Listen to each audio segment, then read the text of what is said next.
What kills 216 men in a coal mine when nobody lights a match and nothing catches fire? I looked for an ignition source in the Tennessee Commissioner of Labor report on the Fraterville Mine disaster, and what I found was not a spark. It was a machine that was not running, a coal-fired ventilation furnace.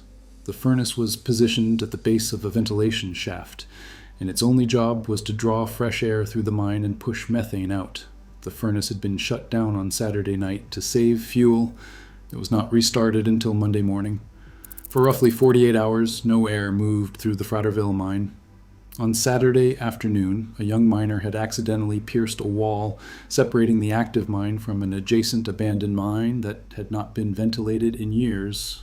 Methane from the old workings seeped through the breach and into the active tunnels.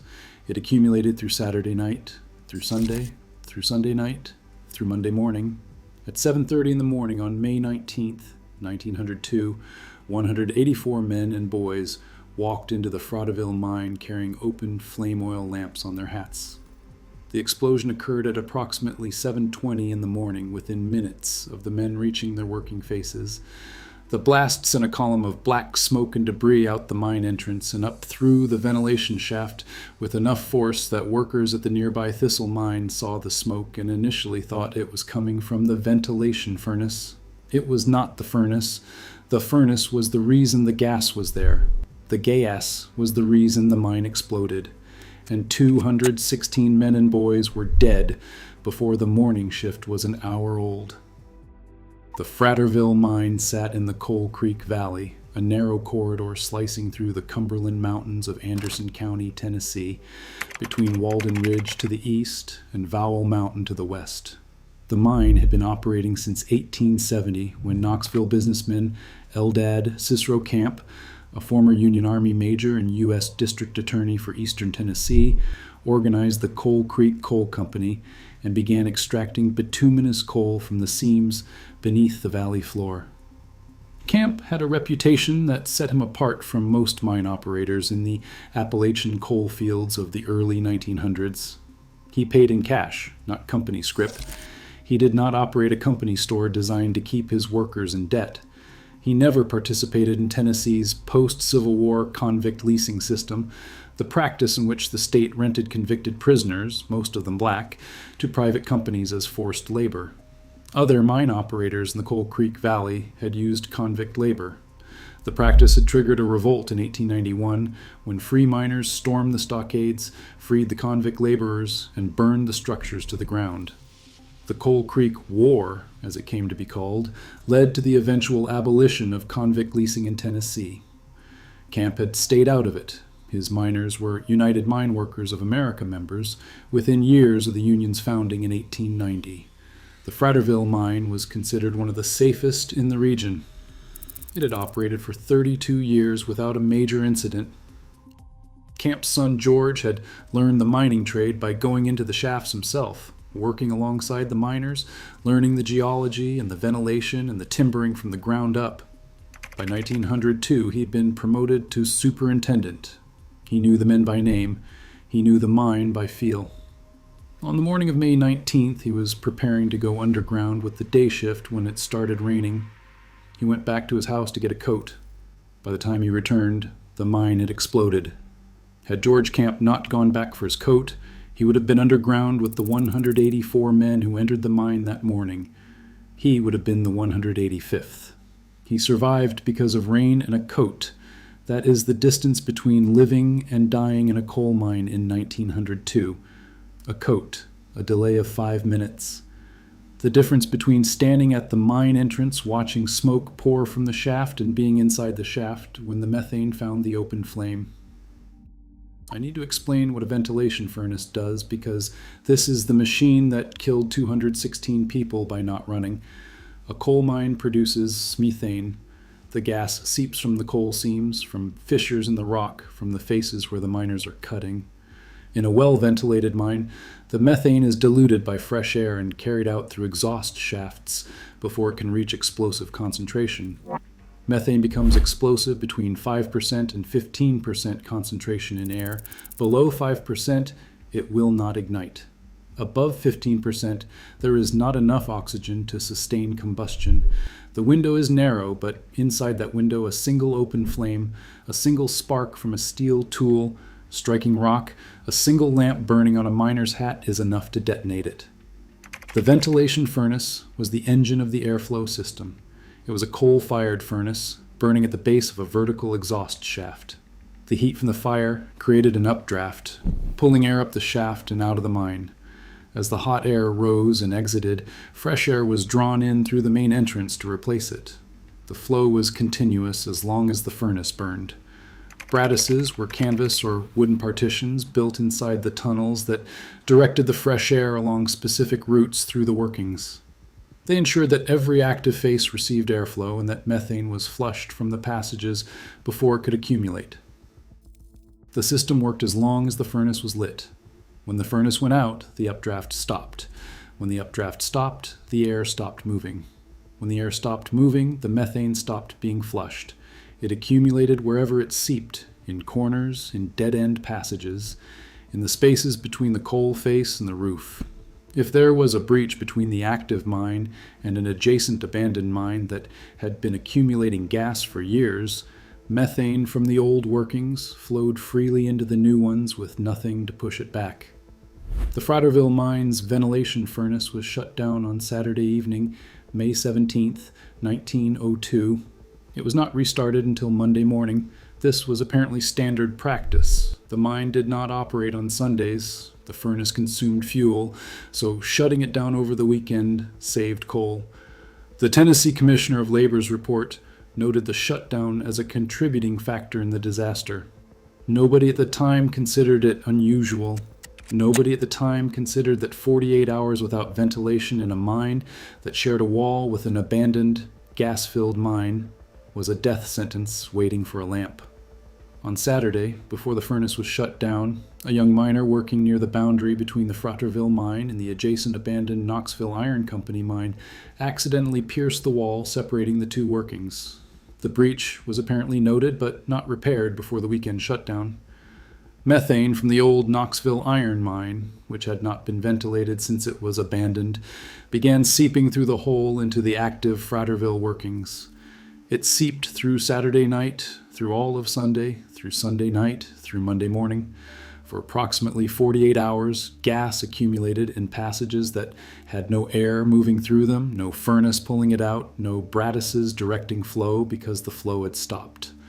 By the time the 184 men entered the mine on Monday morning, the methane was already at explosive concentration in portions of the workings. They could not smell it. Methane is odorless. They could not see it. It is colorless. The only detection method available in 1902 was the behavior of an open flame, which burns higher and bluer in the presence of methane. But the miners were carrying open flame oil lamps. The detection method and the ignition source were the same device. At approximately 7:20 in the morning, methane ignited. The initial explosion was methane.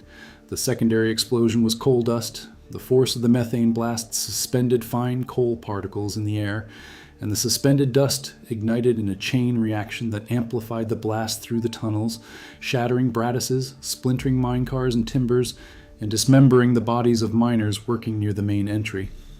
The heat of the explosion was intense enough that men at the face were burned beyond recognition. The force was enough that mine cars were twisted and thrown. Along the main entry, where the blast was strongest, the miners died instantly. There was no warning, there was no time. The lamp touched the gas and the gas took the tunnel. Further back, in the side passages off the main entry, some miners survived the initial blast. They were not in the direct path of the explosion. They heard it, they felt the concussion, they saw the smoke and felt the heat rolling toward them. And they did the only thing they could do. They moved deeper into the mine, away from the entrance, away from the fire, away from the toxic gases the explosion had produced, a mixture of carbon monoxide, carbon dioxide, and nitrogen miners called afterdamp. They built barricades, 26 men in a side passage, using canvas and loose rock to wall off the deadly air, hoping that the oxygen in their small chamber would last long enough for rescuers to reach them. It did not last long enough.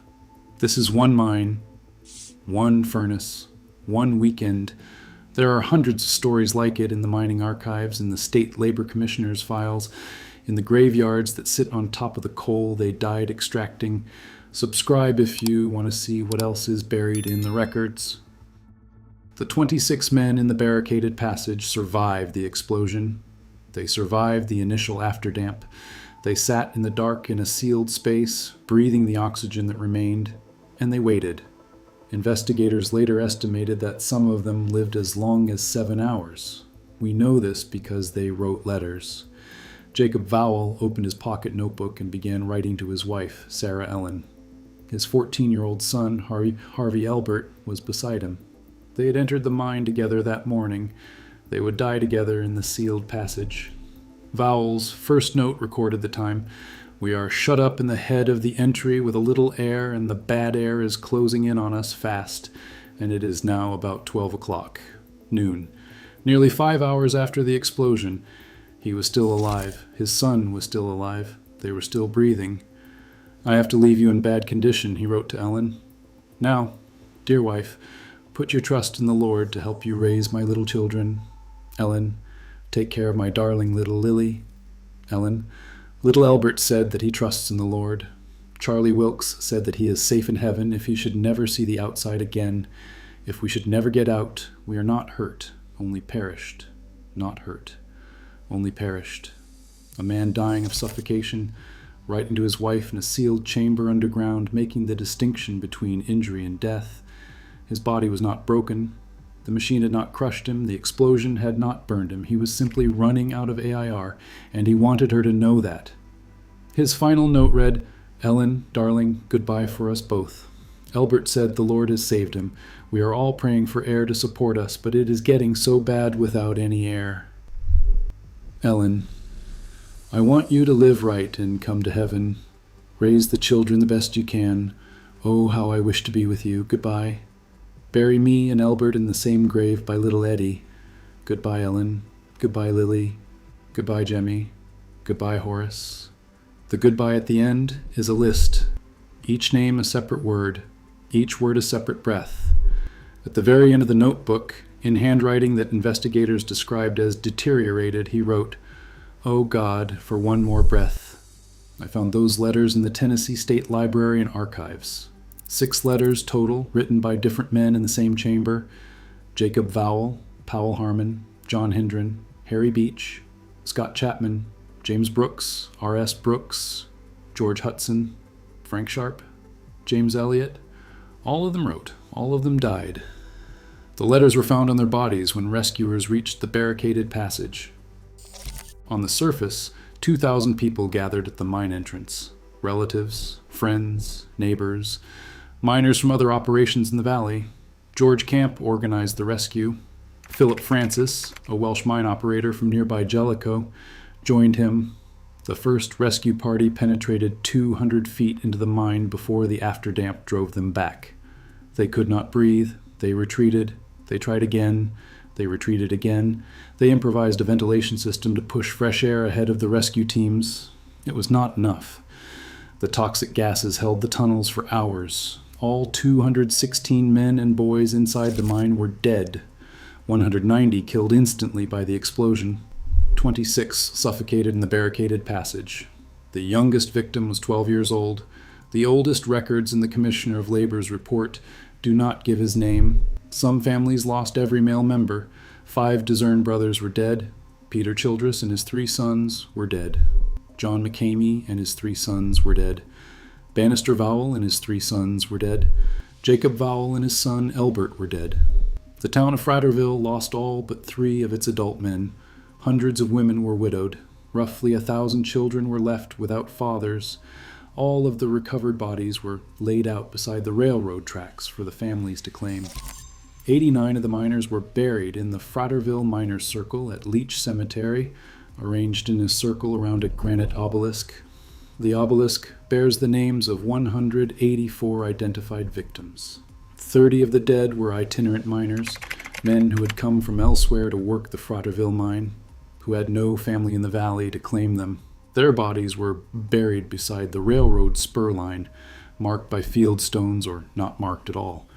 The land where they were buried eventually became the backyard of a retired miner named Owen Bailey.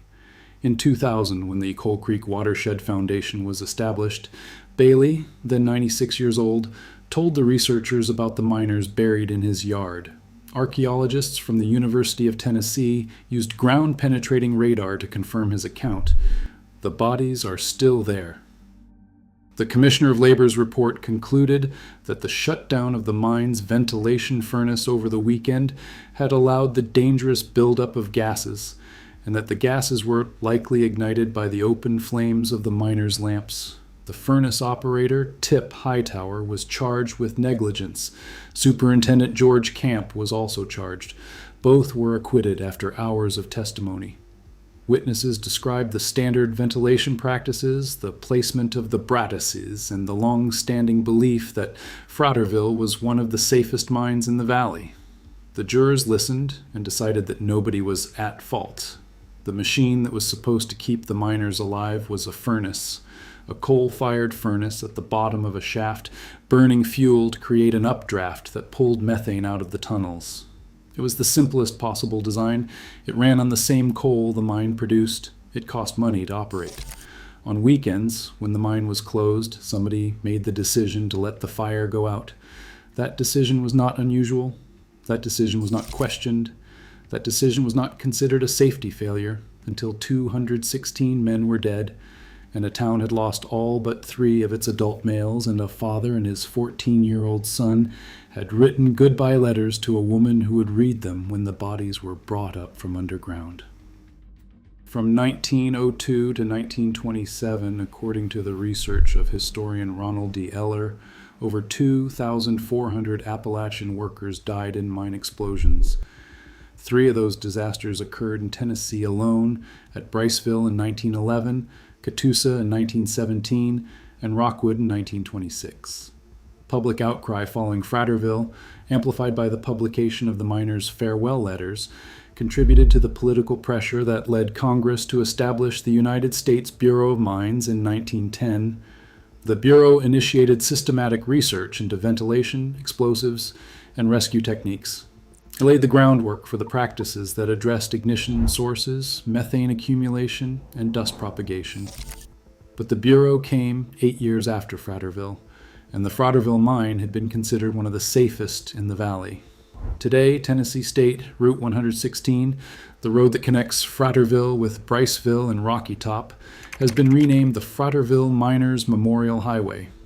At Leach Cemetery, the Miners' Circle sits in a clearing surrounded by trees. The obelisk stands at the center. The graves radiate outward from it in concentric rings like the growth rings of a tree.